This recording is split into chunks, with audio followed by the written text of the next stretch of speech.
श्री कृष्णा श्री कृष्णा श्री कृष्णा श्री कृष्णा। गुरुर्ब्रह्मा गुरुर्विष्णुः गुरुर्देवो महेश्वरः गुरु साक्षात् परं ब्रह्म तस्मै श्री गुरवे नमः। तस्मै श्री गुरवे नमः। हम लोग 64वां श्लोक पढ़ेंगे। न जीव ब्रह्मणोर्भेदो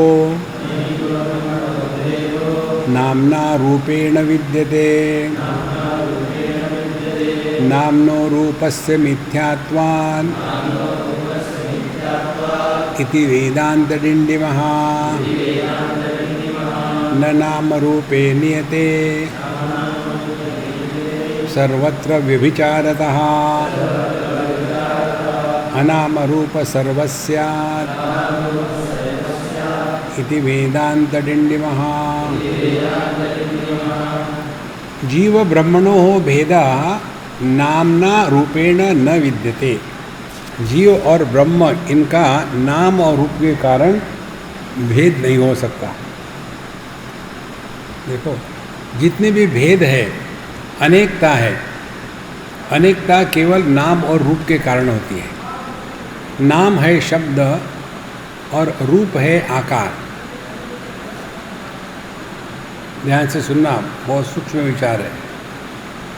यदि आप शब्द के अभाव को विषय बनाओ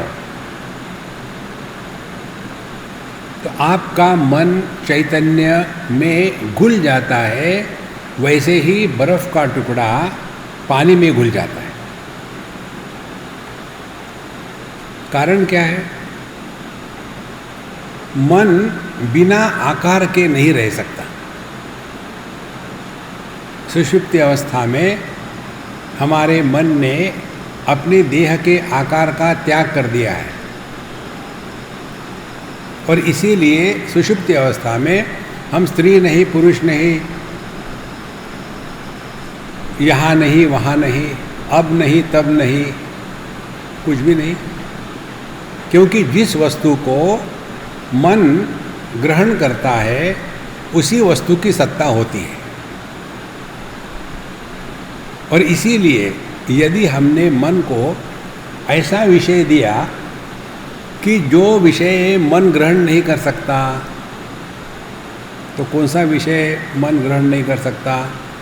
निराकार या अभावात्मक। तो काम के अभाव को शांति कहते हैं, क्रोध के अभाव को शांति कहते हैं, लोभ के अभाव को शांति कहते हैं, इत्यादि। तो क्या शांति अभाव रूप है? चिंतन करो। काम के अभाव को शांति, तो क्या शांति अभाव रूप है? नहीं। जो अभाव में होता है वो अपना स्वरूप है। और इस अभाव को ग्रहण करने के लिए हमारे पास एक ही इंद्रिय है, वो है मन। और कैसे अभाव को ग्रहण करें? क्योंकि भाव को ग्रहण करना हमको मालूम है। ओम ओम ओम। हमने 3 बार ओम को कहा।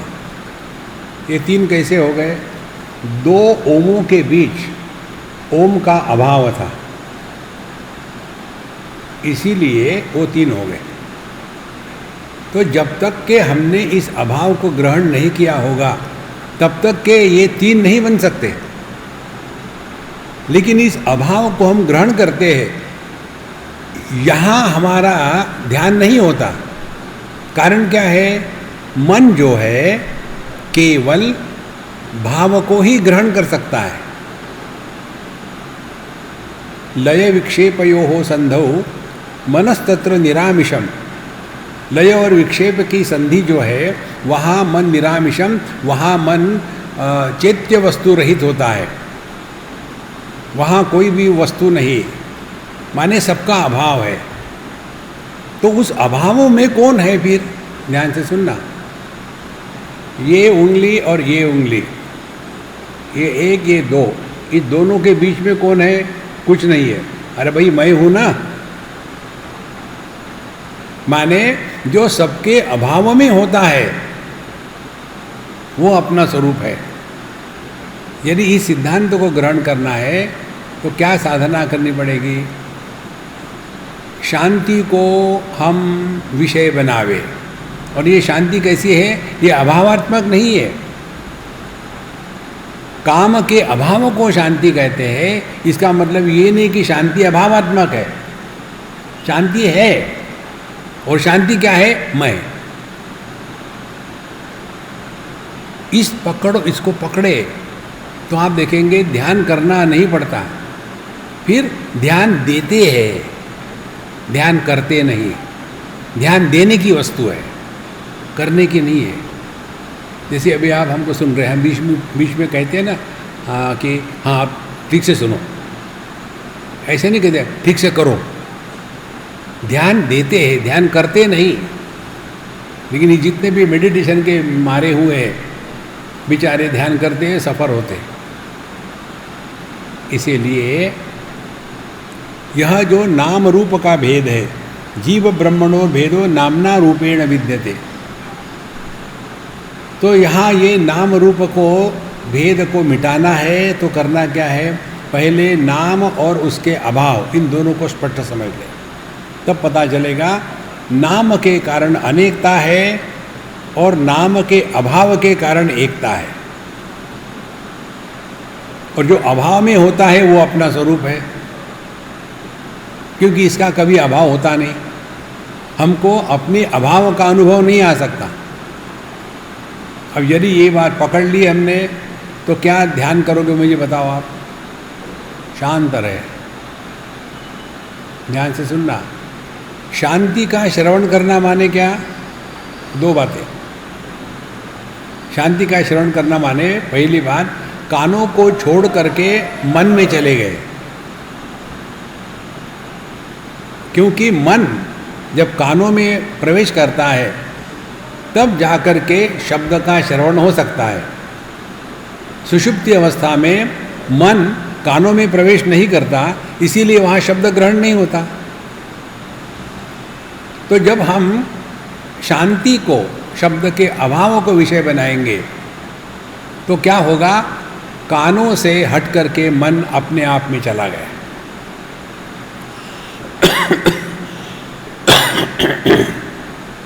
ये भले किए आप, लेकिन फिर भी आपको कोई ना कोई शब्द सुनने को मिलेगा ही। डिफ़ॉल्ट सेटिंग है। जैसे दर्पण के सामने खड़े हो जाओ, कुछ भी करो आप, प्रतिबिंब दिखेगा ही, आप उसको रोक नहीं सकते। तो पहली बात हो गई, जब हम शांति का श्रवण करेंगे तो इंद्रियों से हट करके हम मन में पहुंच गए। अब दूसरा इसका तात्पर्य, जब हम शांति का श्रवण करते हैं तो कैसे करें? तो उसकी टेक्निक है, शब्द के प्रति उदासीन हो जावे।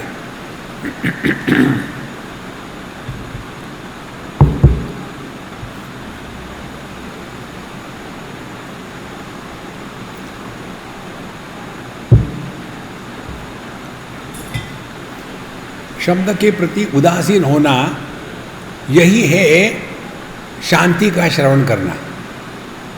कैसे शब्द के प्रति उदासीन होते हैं? किसी ने कहा कि तुम बेवकूफ़ हो, नो रिएक्शन।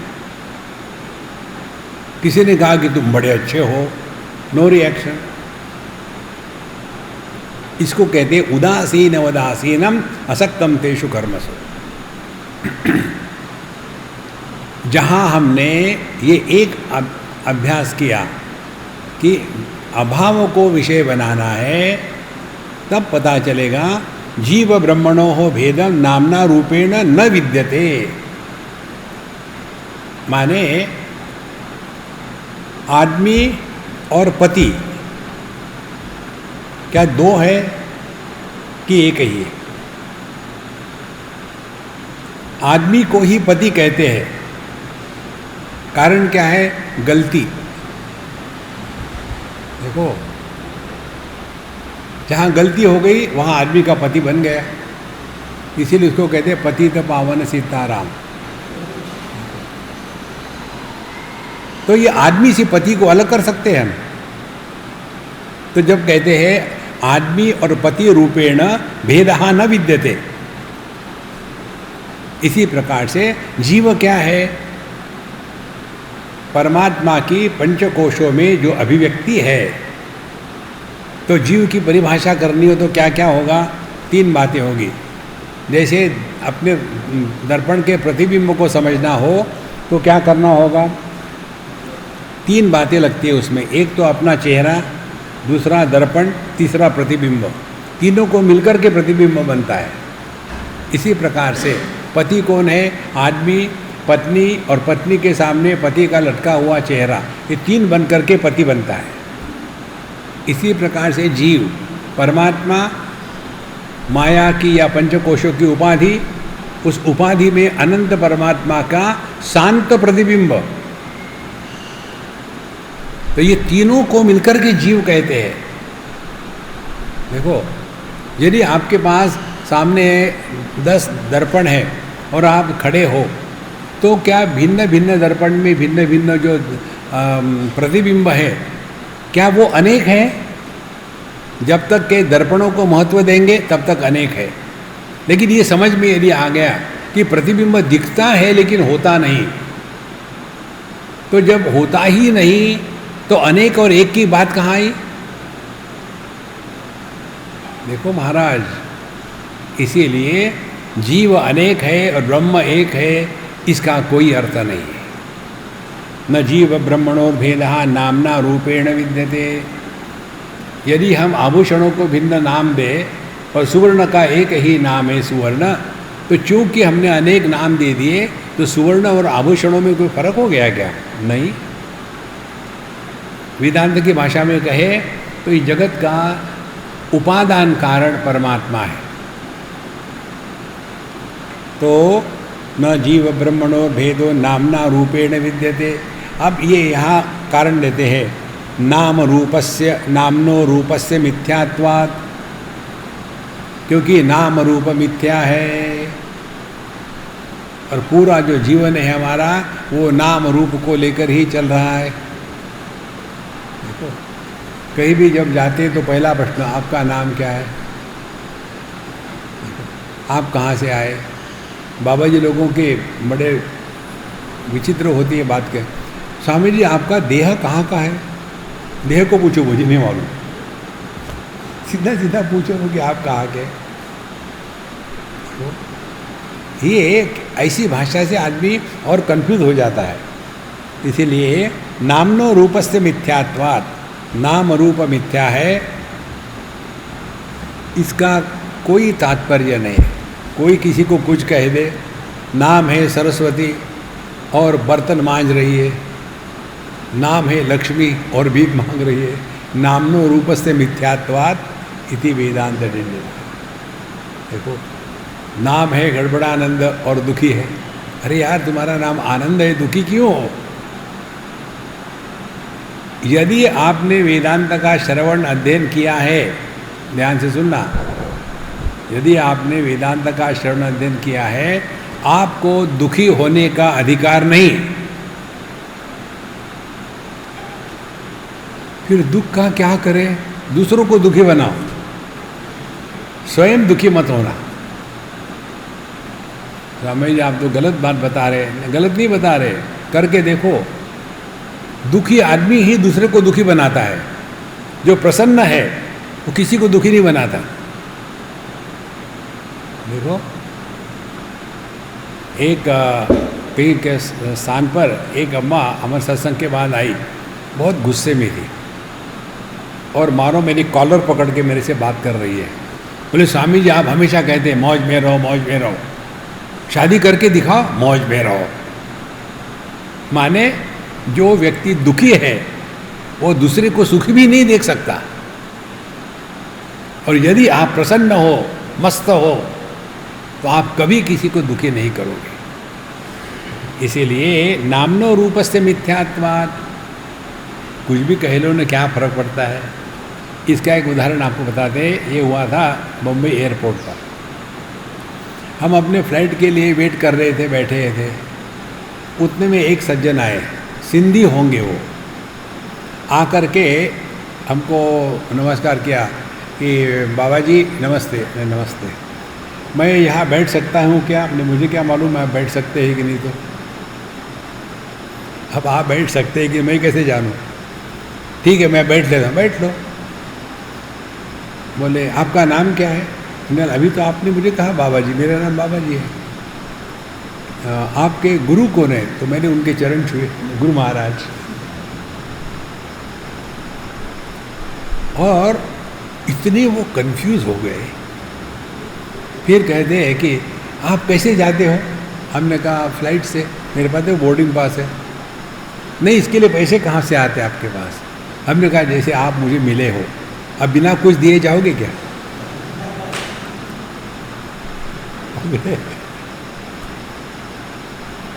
देखो, आप क्यों नहीं बताते? हमने कुछ हो तब बतावे ना। पानी में पड़े हुए प्रतिबिंब का वर्णन करो, क्या करोगे? उसका वजन इतना है, उसका आकार ये है, क्या करोगे वर्णन? फिर उन्होंने कहा आप दूसरे महात्मा हैं मुझे मेरे जीवन में आए हुए। पहले थे हमारे वृंदावन में एक बहुत बड़े महात्मा हो गए, शरणानंद जी महाराज, आपने नाम सुना होगा।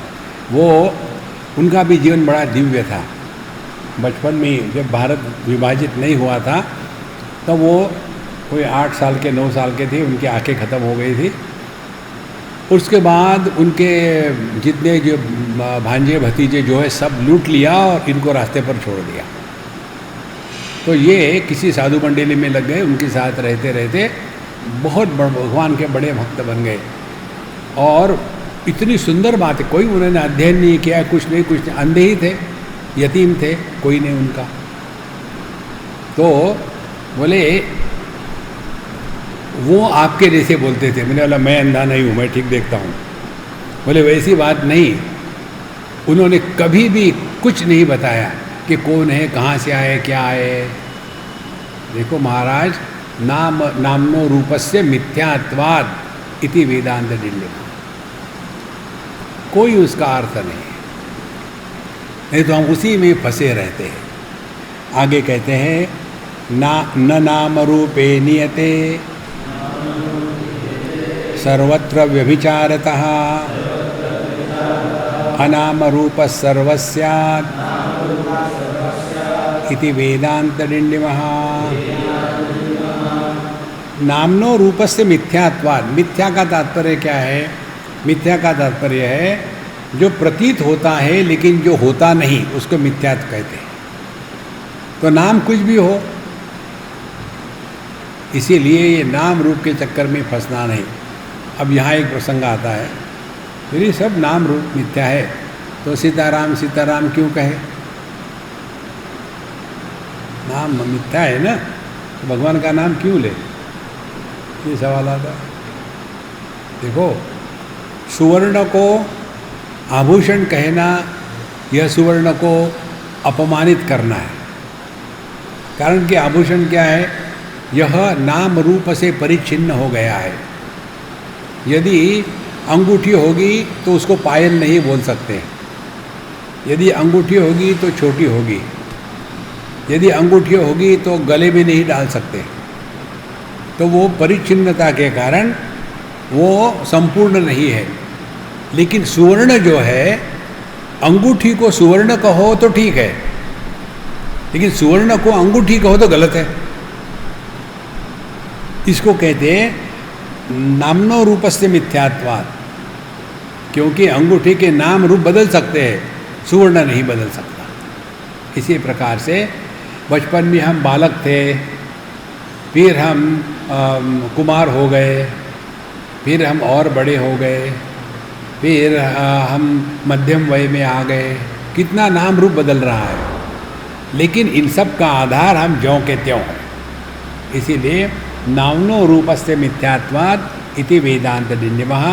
इसीलिए नाम रूप में ज़्यादा फंसे ना, साधक के लिए विशेष करके।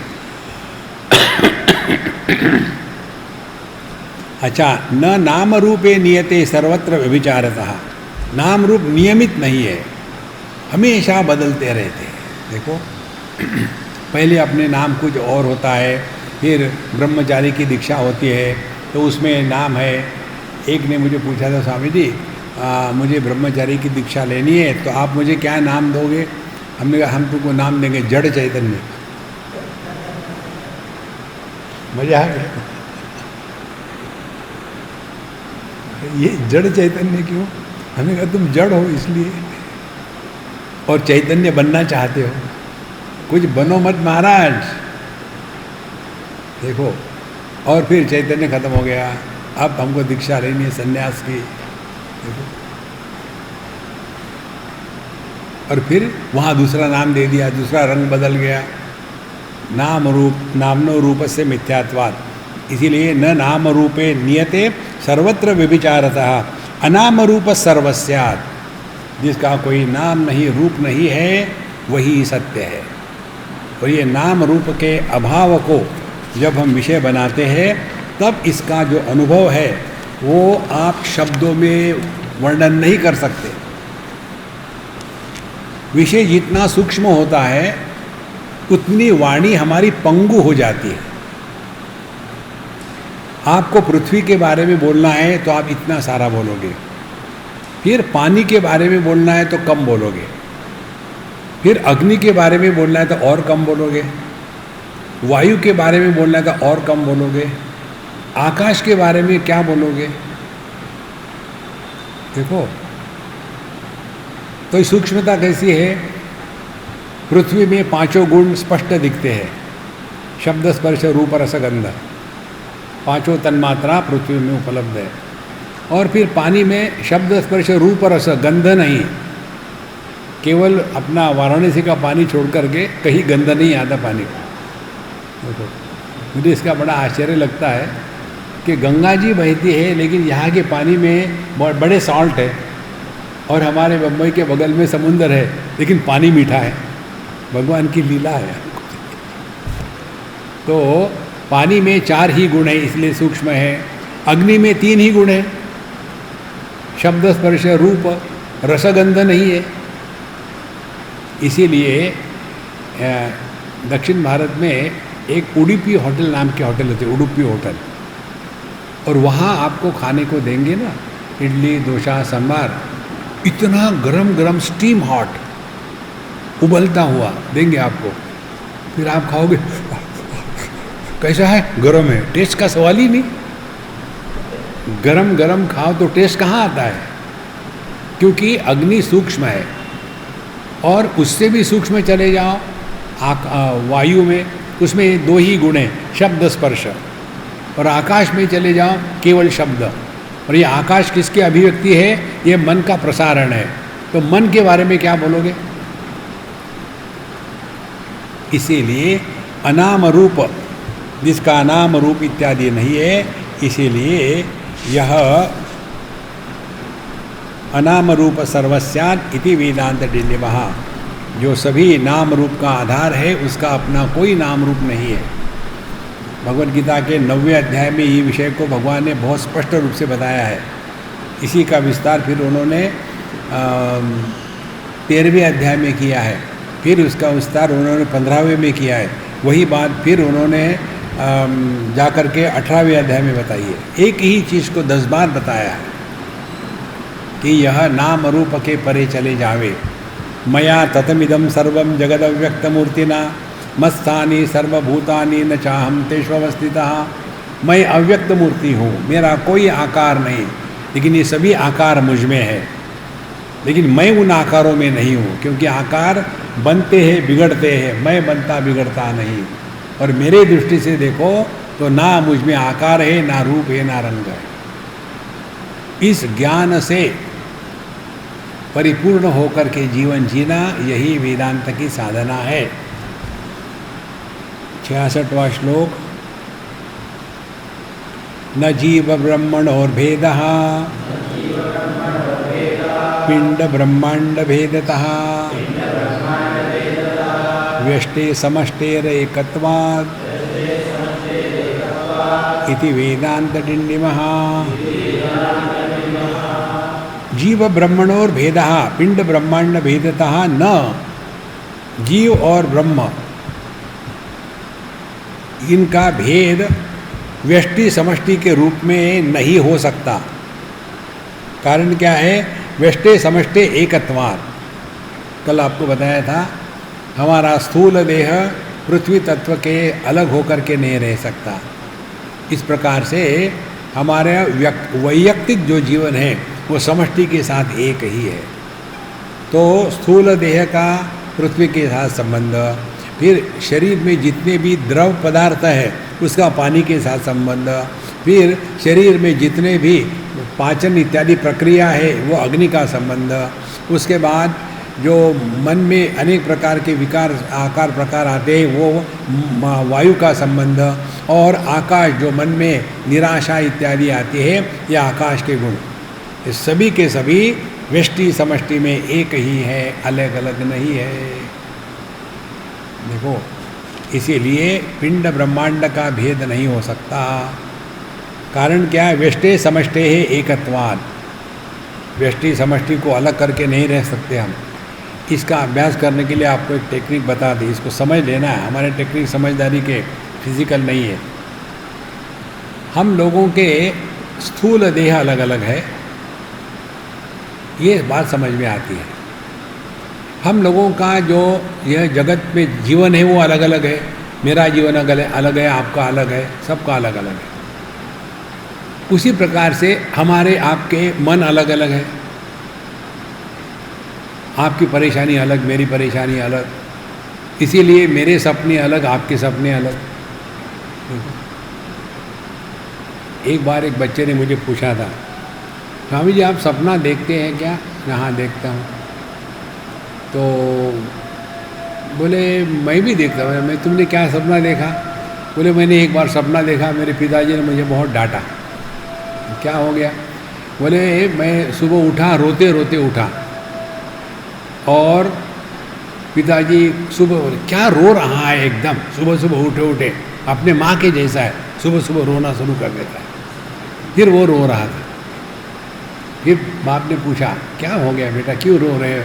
बोले पिताजी मैंने सपना देखा, मैं परीक्षा में फेल हो गया, इसलिए रो रहा हूँ।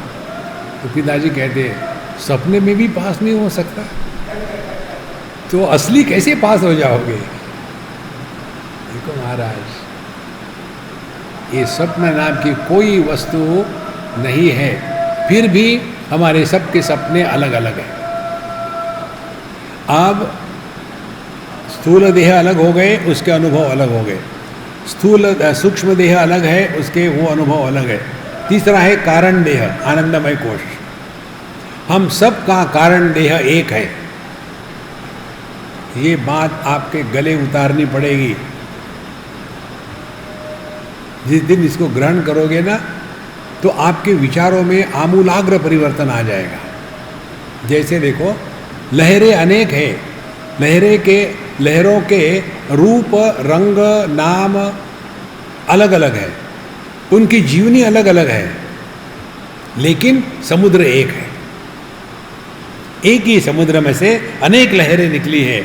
इसी प्रकार से एक ही आनंदमय कोश व्यष्टि का संदर्भ हो और एक ही ईश्वर जब समष्टि का संदर्भ हो तो जिसको समष्टि को लेकर के ईश्वर कहते हैं, उसी को व्यष्टि को लेकर के आनंदमय कोश कहते हैं। क्योंकि हमारे सबका सुषुप्ति का एक ही अनुभव है, अहम किमपि न जानामि, मैं कुछ नहीं जानता हूँ, और मैं सुख से सोया था। वहाँ अन्य की प्रतीति नहीं है, वहाँ परिच्छिन्नता की अनुभूति नहीं है, तो अन्य अलग हुए कहाँ? इसीलिए हम सभी के सभी आनंदमय कोश के दृष्टि से या कारण देह के दृष्टि से एक है। कल गंगा जी के पास हम खड़े थे, एक कुत्ता सो रहा था, शाम के मस्त सो रहा था। तो मैंने उसको देखा और मैंने पूछा किसी को, बताओ ये क्या कर रहा है? बोले सो रहा है। बोले नहीं, इस समय वो कुत्ता नहीं है। तत्र माता अमाता भवति, तत्र पिता अपिता भवति, तत्र कुत्ता अकुत्ता भवति।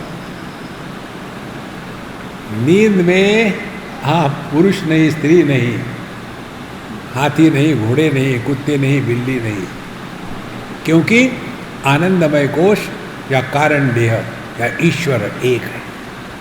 यही बात जहाँ कहते हैं जीव ब्रह्मणोर भेद पिंड ब्रह्मांडतः न विद्यते व्यष्टे समष्टे एकत्वात्। इसीलिए एक ही तत्व से सब प्रकट हो गया है।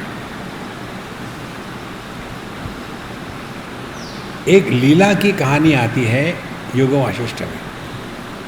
उसमें सपने के अंदर सपना, सपने के अंदर सपना, पढ़ने वाला इतना कंफ्यूज हो जाता है, पता नहीं कौन कहाँ हो रहा है। यदि उसको ठीक से समझ लो तो वैसे ही होगा। कल्पना करो आपने दो दर्पण एक दूसरे के सामने खड़े कर दिए हैं, तो क्या होगा? दर्पण नंबर 1 इसका प्रतिबिंब दर्पण नंबर 2 में पड़ा, फिर दर्पण नंबर 2 का प्रतिबिंब दर्पण नंबर 1 में पड़ा। तो इस दर्पण में 2 दर्पण हो गए, एक ओरिजिनल एक प्रतिबिंबित। इस दर्पण में भी 2 दर्पण हो गए, एक ओरिजिनल एक प्रतिबिंबित। फिर उस प्रतिबिंबित दर्पण में भी फिर प्रतिबिंब पड़ेगा। और देखते रहो, आप करके देखो अपने वहाँ, इतने अनंत हो जाते हैं। इसी प्रकार से एक सूर्य है आकाश में, आपने 10 बकेट रख दी पानी भर करके, उसमें 10 प्रतिबिंब पड़े, तो क्या सूर्य अनेक हो गए? और यदि ये पानी हमने निकाल दिया तो क्या सूर्य पर उसका कोई प्रभाव पड़ा? केवल सूर्य पर ही प्रभाव नहीं पड़ता, प्रतिबिंब पर भी पड़ा प्रभाव नहीं पड़ता, क्योंकि प्रतिबिंब नाम की वस्तु नहीं है।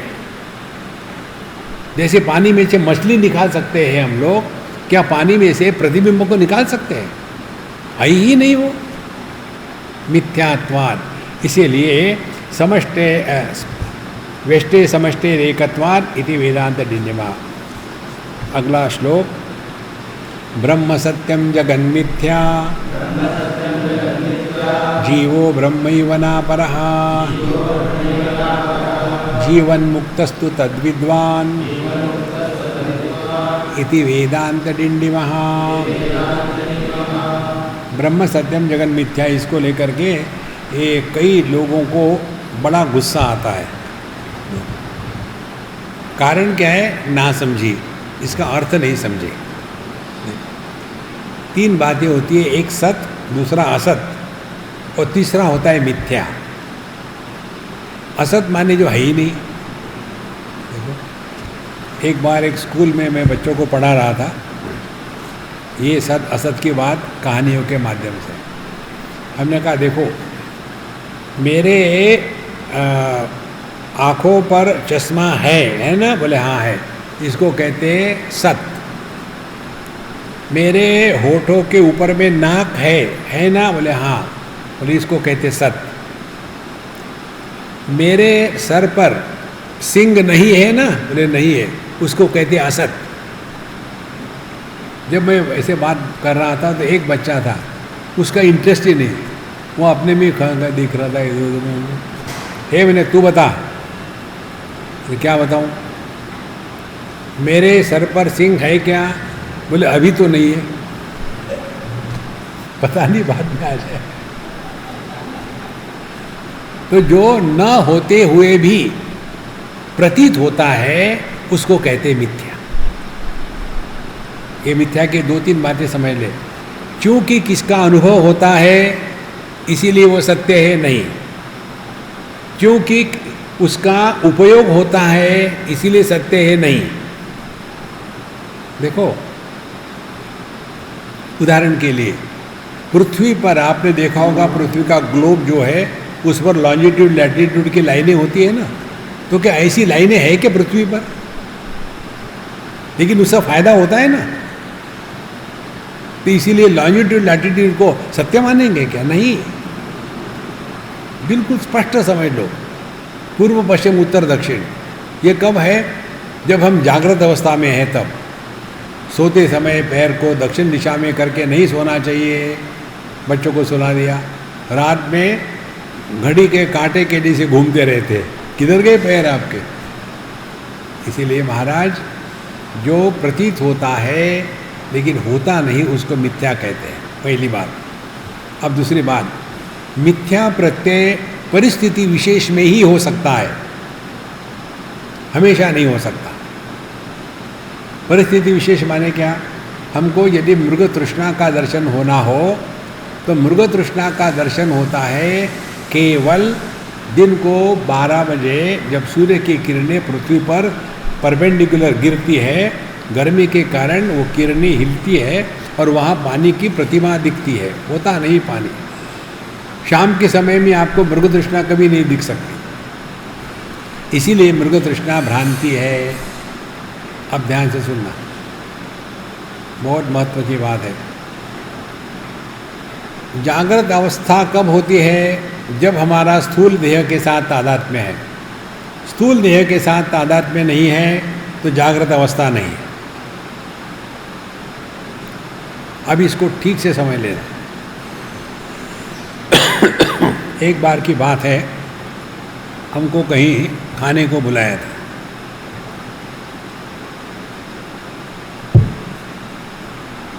खाना खुना की खाए और वहाँ एक बुढ़ाऊ अम्मा थी, वो कोमा में थी। उसको जाकर प्रार्थना उर्थना कर ली जो करना था, और बाद में वो सज्जन मुझे कहते, स्वामी जी हम अपनी दादी माँ के कष्ट देख नहीं सकते, 6 महीने से कोमा में पड़ी है, ठीक भी नहीं हो रही और भगवान उनको मुक्त भी नहीं करते, माने ये मरती भी नहीं, तो आप कुछ करिए। मैंने क्या करूं, मारूं? अच्छा, फिर ऐसी भगवान की कृपा चली कि दूसरे दिन वो शांत हो गई।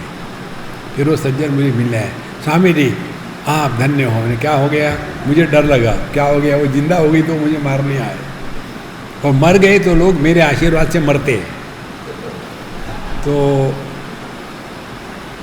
उन्होंने कहा, तो स्वामी जी उनके कष्ट हम नहीं देख पाते थे। हमने कहा देखो, तुम सबसे ज़्यादा अपने आप को बेवकूफ़ बना रहे, मुझे नहीं बेवकूफ़ बना रहे। न कैसे? जो व्यक्ति कोमा में होता है उसको कोई कष्ट नहीं होते, वो मस्त पड़ा रहता है। कष्ट किसको होते हैं? जिसको बिल पे करना पड़ता है, इसको कष्ट। जब देहात्म भाव नहीं है कोमा में, तो मैं कौन हूँ, मैं कहाँ हूँ, उनके ट्यूब निकाल के मार डालो तो वो कुछ कहेंगे नहीं, उनको लगा दो और तो कुछ वो कहेंगे नहीं, क्योंकि वहाँ देहात्म भाव नहीं है तो जागृत अवस्था नहीं है। तो जागृत अवस्था की सिद्धि कब होती है? जब देहात्म भाव होगा तब। इसीलिए जागृत अवस्था मिथ्या है। क्या हम ये नहीं करते स्वप्न के साथ? स्वप्नों को हम सत्य मानते? नहीं, क्योंकि वो भी परिस्थिति विशेष में होता है, हमेशा नहीं होता। जैसे जैसे ये बात समझ में आएगी ना कि जो औपाधिक अनुभूतियाँ है वो सब मिथ्या है। जिस अनुभूति में किसी भी प्रमाण की अपेक्षा नहीं है, प्रमाण निरपेक्ष अनुभूति सत्य है। अब इसको पकड़ो, कौन से प्रमाण है? ज्ञानेंद्रिय, मन, बुद्धि। अब जो अनुभव इंद्रिय मन बुद्धि से रहित होकर के होता है वो सत्य है,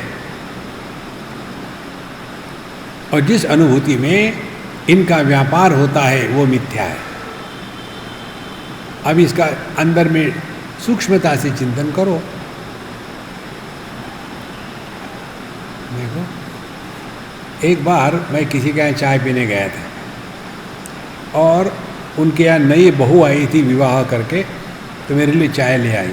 तो मैं अपने आँखों को कुछ हो गया था तो मैं ऐसा कर रहा था, तो आँखों पर प्रेशर आ गया, तो एक जो थी वो 2 दिखने लग गई। आँखों पे दबाव ना तो 2 दिखता है एक आदमी। तो मैंने कहा, भाई आपने तो कहा था एक बहू आई है, 2 कहाँ से आई? मुझे तो 2 दिख रही थी, क्यों? मैंने आँखों पर प्रेशर किया था। और वो भी बहुत ही इंटेलिजेंट थी। उसने कहा, स्वामी जी एक आपके लिए एक उनके लिए।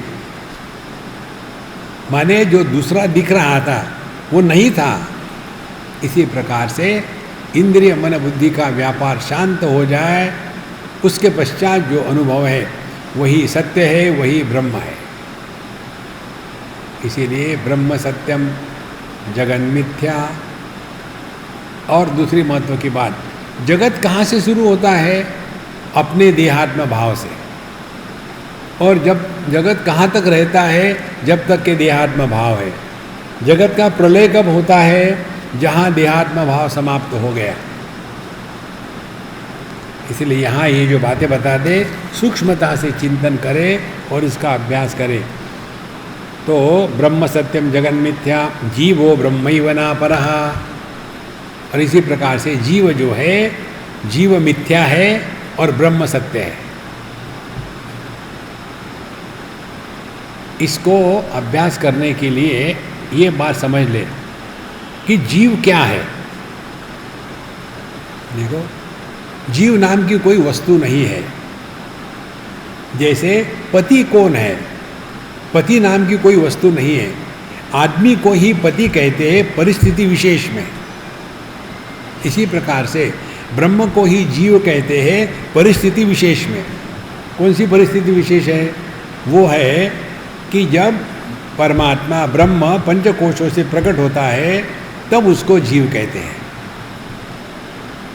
देखो महाराज, इसीलिए जिसको हम जीव कहते हैं वो ब्रह्म ही है। जीवो ब्रह्मैव नापरः। तो यदि पंचकोशों की उपाधि को हटा दो तो भी जो रहता है वह अपना स्वरूप है। इसको ही हमको ग्रहण करके उसी के साथ रहना है। ब्रह्म सत्यम जगन मिथ्या, जीवो ब्रह्मैव नापरः। जीवन मुक्तस्तु तद्विद्वान। इस तत्व को जो जानता है वह जीवन मुक्त है। अब उसको कुछ लेना देना नहीं दुनिया में। फिर क्या करना है? टाइम पास करना है। ये हमारा सिद्धांत महाराज, अच्छी तरह से ग्रहण कर लो। जीवन में कुछ भी प्राप्तव्य नहीं है और कुछ भी खोना नहीं है।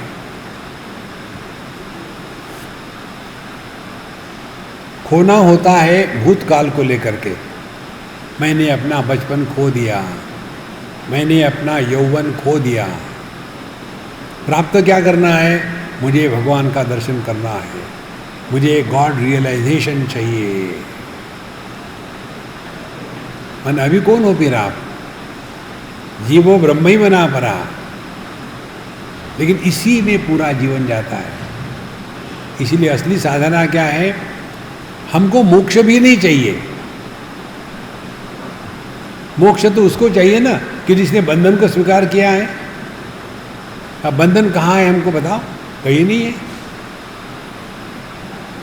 एक महात्मा को सज्जन ने पूछा, उनका कीर्तन चल रहा था कि महाराज जी, दुनिया ने मुझे बहुत पकड़ के रखा है, मुझे मदद करो, छुड़वाओ छुड़वाओ। महाराज जी कहे अभी कीर्तन खत्म होने तो बाद में करते हैं। कीर्तन खत्म हो गया, महाराज जी बाहर आए, वो आदमी भी बाहर आया। उन्होंने एक पेड़ को पकड़ के रखा महाराज जी ने और चिल्लाने लगे, हे दुनिया वाले हो, जल्दी आओ, मुझे छुड़ाओ, ये पेड़ ने मुझे पकड़ के रखा है, पकड़ के रखा है। तो आदमी कहता है कि महाराज जी, वहाँ तो आप ठीक बोल रहे थे, आपको क्या हो गया है? यहाँ पेड़ कभी किसी को पकड़ता है क्या? बोले तुम तो बड़े ज्ञानी हो, तुमको किसने पकड़ा है बताओ मुझे? क्या पंचमहाभूतों ने पकड़ा है? किसने पकड़ा है? ध्यान से सुनना। आसक्ति और बंधन ये दोनों भ्रांति है। ये जो सिद्धांत है बहुत पक्का है, इसको पकड़ो आप। कौन सा सिद्धांत है? Attachment is an illusion. आसक्ति यह भ्रांति है, वास्तविकता नहीं है। कोई किसी से कहीं भी आसक्त नहीं है। एक जगह में मुढ़ाऊ थे, पति पत्नी, पति मर गया तो पत्नी रोने धोने लग गई। इनके सिवा तो मैं जिंदा रह ही नहीं सकती, इनके सिवा तो मैं जिंदा रह ही नहीं सकती। अब कर लो, जब एक आध 2 घंटे रोई वगैरह, फिर वो शरीर को निकाल करके उसका सब कर लिया विधि। और धीरे धीरे दिन गए, हफ्ते गए, महीने गए, और जो बाकी के लोग थे वो कह रहे थे कि दादी माँ उस दिन तो तुम कह रही थी कि आप उनके सिवा रह नहीं सकती, जाने का विचार कब है? उसके बाद फिर अगले 60 साल तक जीती रही। देखो महाराज, कोई किसी को आसक्त नहीं है, ये स्पष्ट समझ लो। आसक्ति यह भ्रांति है। जब हम सोते हैं तो क्या करते हैं? देहात्म भाव का त्याग ही तो करते हैं। ये न तेजसी तत्यज, योग वशिष्ठ में आता है कि हम कैसे सोते हैं। अभी सोना मत, अपने कमरे में गए, बिस्तर में पड़े, सब कुछ छोड़ दिया, कुछ पढ़ना है, लिखना है, यहाँ जाना है, वहाँ जाना है, छोड़ छाड़ करके आ गए, रजाई या कंबल ओढ़ लिया। उसके बाद अब सब एक एक का त्याग करते करते करते अब कुछ नहीं, और आखिरी में क्या है? अब मुझे नींद चाहिए, अब मुझे नींद चाहिए, अब मुझे नींद चाहिए। ये जो मैं है, जो सोना चाहता था, जब उसका भी त्याग हो जाता है तब नींद प्रारंभ होती। जब तक कि मैं है तब तक कि नींद नहीं होती। देखो, तो नींद क्या है? जो नींद चाहता था उसका त्याग हो गया तो नींद आ गई। इसी प्रकार से ये जो मोक्ष है, कौन चाहता है मोक्ष? मैं चाहता हूं। इस मैं को त्याग दो, आप मोक्ष हो।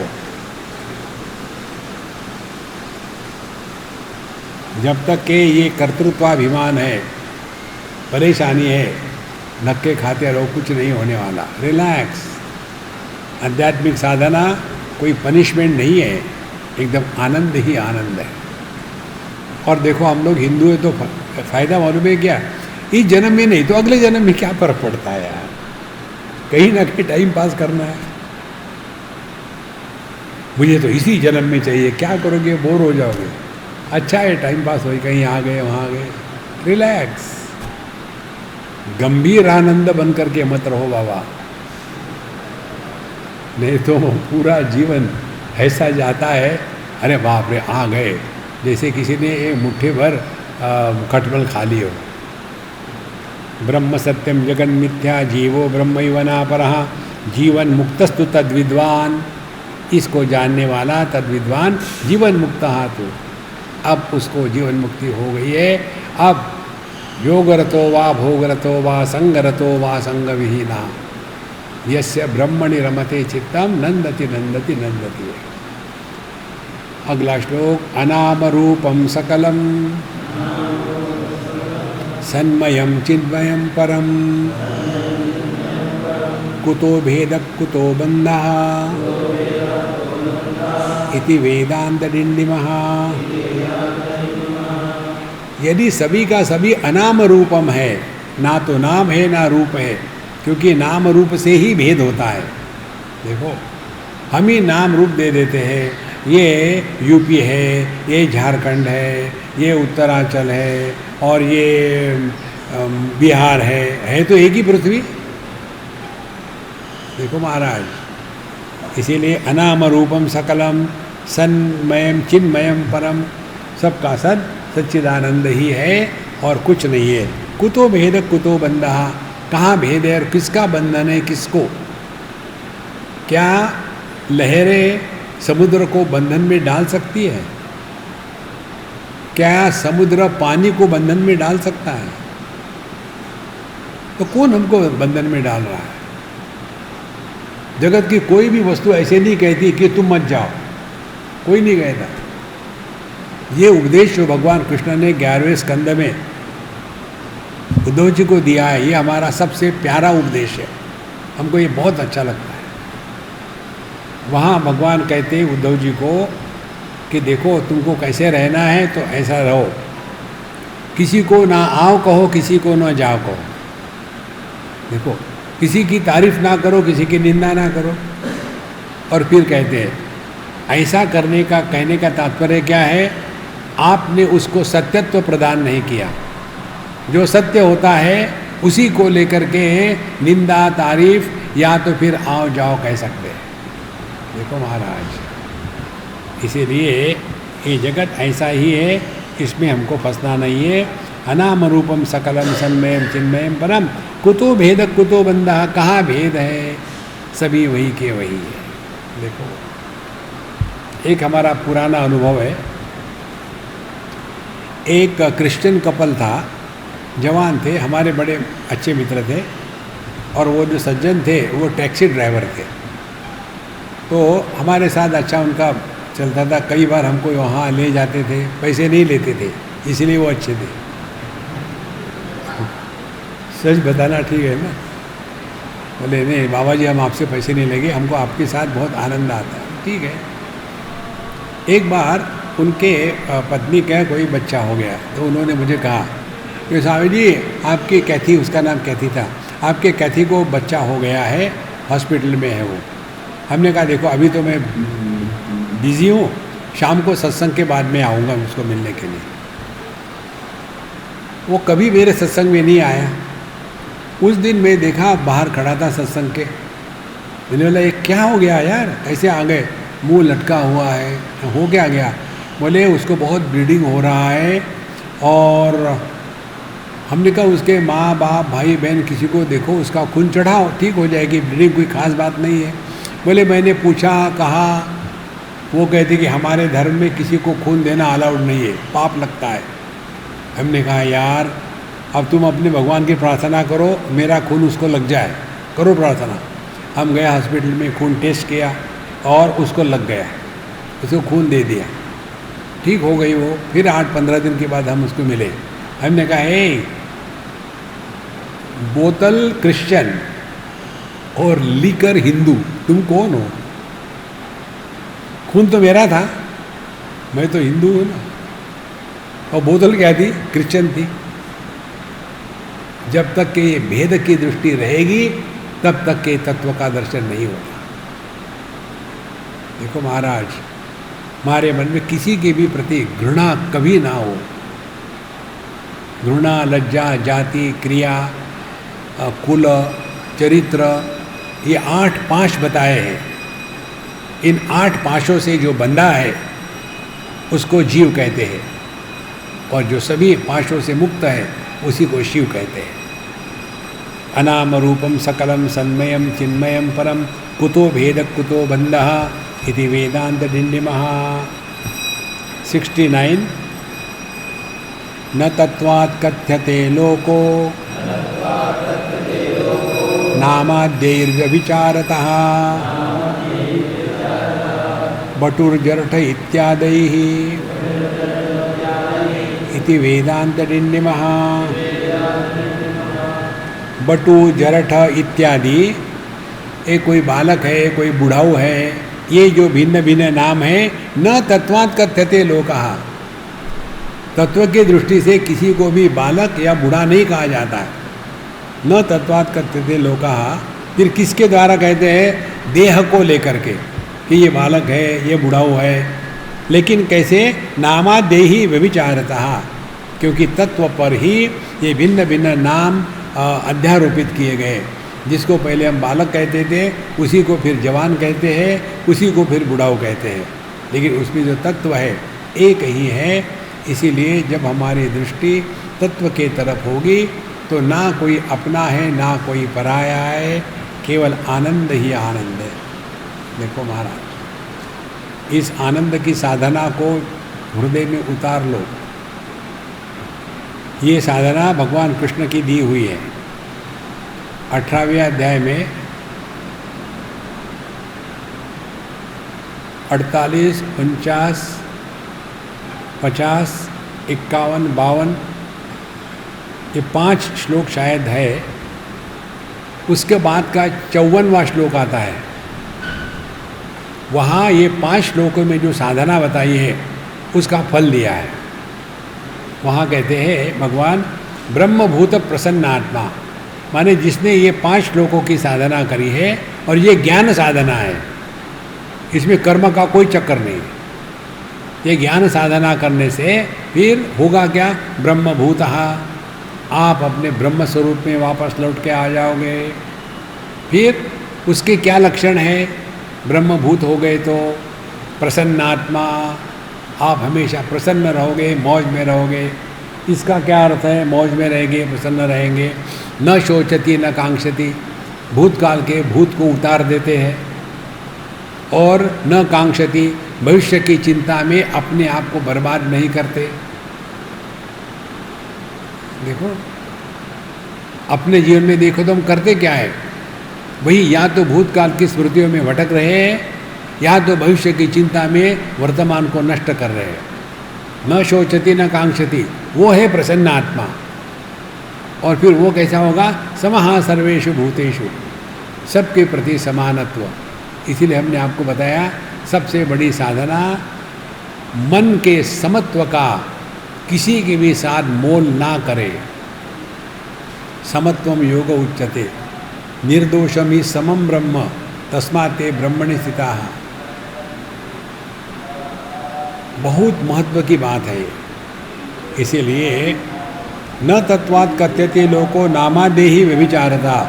नाम रूप ये तो व्यभिचारी है, बदलते रहेंगे, लेकिन अपने तत्व की तरफ देखो तो ना कोई बड़ा है ना कोई छोटा है। जैसे जैसे ये बात समझ में आएगी वैसे आनंद होगा। अब उनका प्रवचन सुनो। ओम पूर्णमदः पूर्णमिदं पूर्णात् पूर्णमुदच्यते पूर्णस्य पूर्णमादाय पूर्णमेवावशिष्यते। ओम शांति शांति शांति। हरि ओम। श्री गुरुभ्यो नमः। हरि ओम।